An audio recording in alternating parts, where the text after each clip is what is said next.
Hello, আসসালামু আলাইকুম everyone. শুরু করতে যাচ্ছি ডেস্টিনি কলমে কালার কুইন। সকালবেলা, পশ্চিমবঙ্গ। সকাল ঠিক 10টা বাজে, এখনও আমি ঘুম থেকে উঠিনি। হাত পা ছড়িয়ে ঘুমিয়ে আছে বিছানায়। এই সময় কারো পা টিপে টিপে হাঁটার শব্দ। দরজাটা হালকা ঠেলে খুলে কেউ ঢুকলো আমার ঘরে। সে আমার খুব কাছে চলে আসতেই আমি বালিশের তলা থেকে ছুরি বার করে ছুরি দিলাম। ছুরিটা তার কান ঘেঁষে দেয়ালে গিয়ে গেঁথে গেল। একটা বড়সড় চিৎকার দিয়ে উঠল সে। চোখ খুললেই বললাম, রুচি, তুই তোর পারফিউমটা ইউজ করিসনি কেন? রুচির চোখে মুখে এখনো ভয়ের ছাপ। আমি উঠে চোখ ঢুলে চুলটা কোনো মতে বেঁধে বাবু হয়ে বসে পড়লাম। তুই কিন্তু ভুল করেছিস হুটহাট করে আমার ঘরে ঢুকে। তুই জানিস তো আমি কেমন। রুচি তখন একদম স্ট্যাচু হয়ে দাঁড়িয়ে আছে, চোখ নাক মুখ কুঁচকে। আমি পায়ের জুতো গলিয়ে তার কাছে গিয়ে তার গালে হালকা করে টোকা মেরে বললাম, এই হুঁশে আয়। রুচি তারপর বলল, বাবা, তুই একটু হলে আমার জানটাই নিয়ে নিতি। বলে জোরে জোরে নিঃশ্বাস নিতে লাগলো। আমি বললাম, তুই বস। রুচি সঙ্গে সঙ্গে আমার পেটে পা ঝুলিয়ে বসে পড়ল। আমি দেওয়াল থেকে ছুরিটা বার করে ফোল্ড করে আমার ড্রয়ারে রেখে দিলাম। তারপর ওর পায়ের সামনে গিয়ে মেঝেতে বাবু হয়ে বসে ওর দিকে তাকিয়ে বললাম, এবার ছটপট বলে ফেল, পারফিউমটা দিলি না কেন? তোর চিৎকারে আমার মা বাবা এসে পড়বে। এরপর যদি ঝামেলা হয় তুই সামলাবি। তুই আমার কাছে এসেছিস সেটা তো বল। আমি মেয়েটাকে ভালো করে দেখলাম। হালকা পিঙ্ক কালারের একটা চুড়িদার পরা, চুলগুলো অনেক বড়, পেছনে বড় একটা খোপা, মুখটা খানিকটা গোল, চোখ দুটো বেশ বড়, মাঝারি চাহনি, মোটামুটি সুন্দর দেখতে। গায়ের রং ফর্সা, কিন্তু রোদে পড়ে এখন হালকা তামাটে ছাপ পড়েছে। আমি উঠে বেডের পাশে রাখা জলের বোতলটা এনে মুখ খুলে বললাম, খেয়ে নে। সে ঠকঠক করে জলটা খেয়ে নিল। বলল, আমি তো এসেছিলাম একটা দরকারে, কিন্তু এসে বিপদে পড়ব বুঝিনি, আর পারফিউমটা দিতে ভুলে গিয়েছি। আমি বললাম, আচ্ছা কি দরকার সেটা তো বল। এই সময় দরজার কড়া নাড়ল। মা বাবা গলা ভেসে এলো। দুজনেই বলছে, রুচি, এত জোরে চিৎকার দিলে কেন? আমি কপালে হাত চাপড়ে বললাম, দেখ রুচি, তোর এই একটা চিৎকারে বাবা মা এসে গেছে। আমি ওর দিকে কটমট করে তাকিয়ে বললাম, এবার তুই সামলে রে। আমি দরজা খুলেছি, আমি কিছু জানি না। রুচি বলল, আচ্ছা ঠিক আছে, দরজাটা খুলেই আমি সামাল দেব। আমি রুচির পায়ের কাছ থেকে উঠে দাঁড়ালাম দরজা খুলতে। বাবা মা দুজনেই হুড়মুড় করে ঢুকে গেল। বাবা বলল, কি তোদের ঘরে? রুচি এত জোরে চিৎকার করে দিল কেন? রুচি মিকি হাসি দিয়ে বলল, ও কিছু না আঙ্কেল, একটা টিকটিকি গায়ে উঠে গেছে, তার জন্য চিৎকার দিচ্ছিলাম। বাবা বলল, আচ্ছা আচ্ছা ঠিক আছে। হুট করে চোখে পড়ল দেওয়ালের ক্ষত, কারণ আমার ছুরিটা দেওয়ালে গেঁথে গিয়ে অনেকটা জায়গা দাগ তৈরি করেছে। বাবা সেখানে গিয়ে বলল, এটা কিসের দাগ? এটা তো আগে ছিল না। মামুনি, এটা কিসের দাগ? আমি এবার বিপদে পড়ে গেলাম। আমি বললাম, কিছু না, আমার ক্যানভাস রাখতে গিয়ে একবার পড়ে গিয়েছিল, সেই দাগ। আমি ঠিক করে দেব ওটা। এবার মা রুচির দিকে এগিয়ে এসে বলল, সকালবেলা কিছু খেয়ে এসেছিলি? না হলে আমাদের সঙ্গে খেয়ে নে। রুচি বলল, না না, আমি খেয়ে এসেছি। মা আমার দিকে তাকিয়ে দেখলো আমি সেই নাইট ড্রেসটাই পরে আছি, যেটা হাঁটু পর্যন্ত, হাত এবং স্লিপলেস ট্যাটু পুরোটাই দেখা যাচ্ছে কবজি পর্যন্ত। মা আমাকে জোরে বকা দিয়ে বলল, কি রে, কোনো বোধশক্তি নেই নাকি? তোর ট্যাটুটা তোর হাতে দেখা যাচ্ছে। আমি বললাম, কেন? মা বলল, রুচি এসেছে, ভদ্রভাবে থাকবি তো। আমি বললাম, রুচিরা ছেলে না যে আমার ভদ্রভাবে থাকতে হবে। আমার বেস্ট ফ্রেন্ড, ওর সঙ্গে আমি সবই শেয়ার করি। ট্যাটুটা দেখেছে, সেটা রহস্য আমিও জানি না, রুচিরাও জানে না। এই শুনে রুচিরা মুখ ভেঙচি দিল।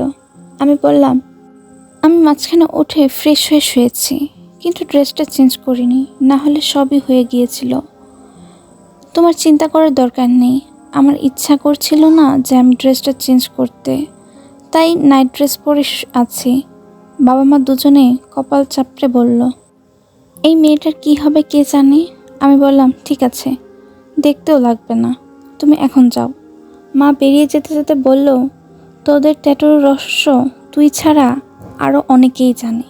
আমি কিছুটা হলেও জানি, কিন্তু সব জানি না। এই বলে মা বাবা দুজনে বেরিয়ে গেল। এখন ঘরে আমি আর রুচি। আমি দরজা বন্ধ করে পাশে বাবু হয়ে পা গুটিয়ে বসলাম। আমি বললাম, রুচি, পরে কথা হবে, তোকে খুব সুন্দর লাগছে, দাঁড়া আমি আঁকবো তোকে। রুচি বলল, কি, তুই আমাকে আঁকবি? আমি বললাম, হ্যাঁ। তোর কোনো প্রবলেম আছে? রুচি বলল, না না, কোনো অসুবিধা নেই। এই বলে আমি আমার বেডের ড্রয়ার হাত বাড়িয়ে স্কেচবুক আর পেন্সিল বের করলাম।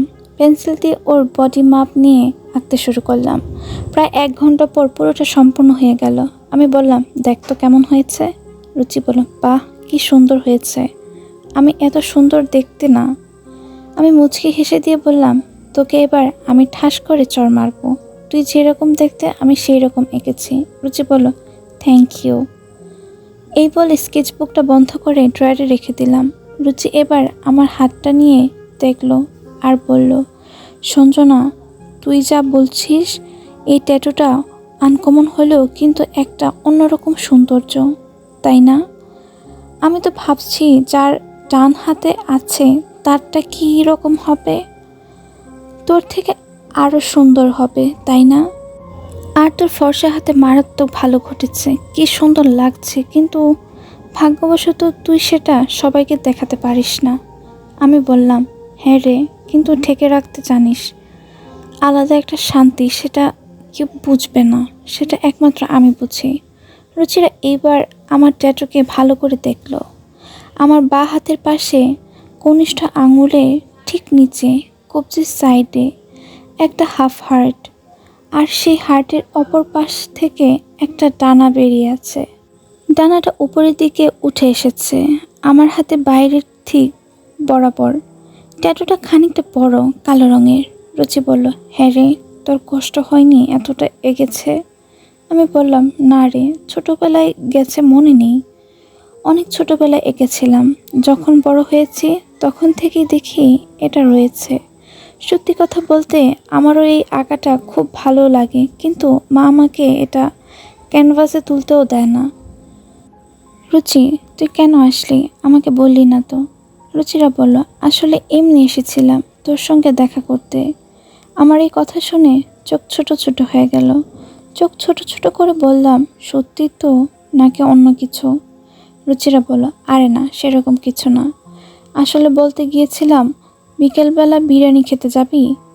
বিশাল খেতে ইচ্ছে করছে, তাই ভাবলাম তুইও যদি যাস, কেননা মা বাবা একা ছাড়তে চায় না। আমি বললাম, আমার কোনো অসুবিধা নেই, কখন যাবি? বেরো খেতে, তুই বল। রুচিরা বলল, এই 1 মিনিট, কি বললি? বিরিয়ানিটাকে? আমি বললাম, বিরিয়ানি থেকে বিরু। আরও ছোট করে দিলাম, অত বড় নামটা ডাকতে ইচ্ছে করে না, বুঝলি? রুচিরা দীর্ঘ নিঃশ্বাস ফেলে বলল, বাবা, কি শর্ট ফর্মে ছিরি।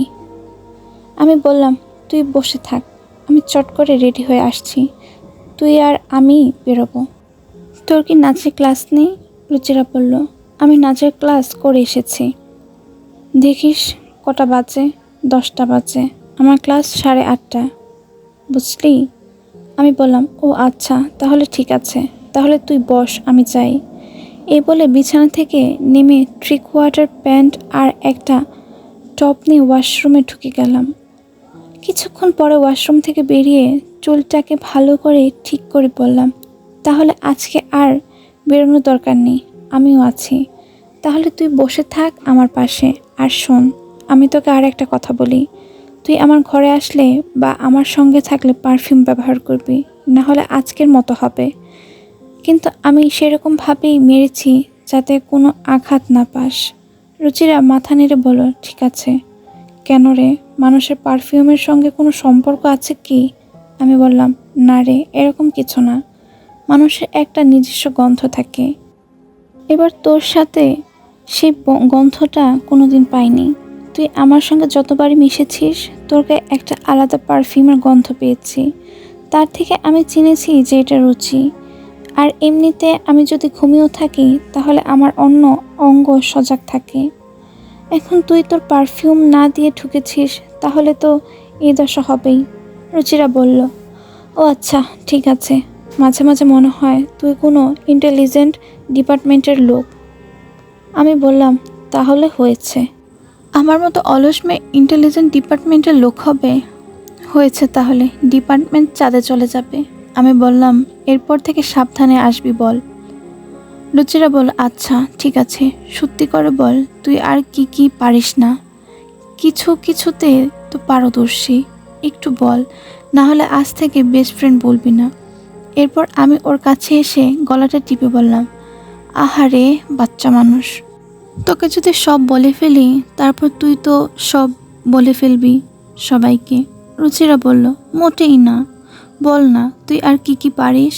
আমি হেসে বললাম, ওই তো আঁকা পারি, ছুরি চালানো পারি।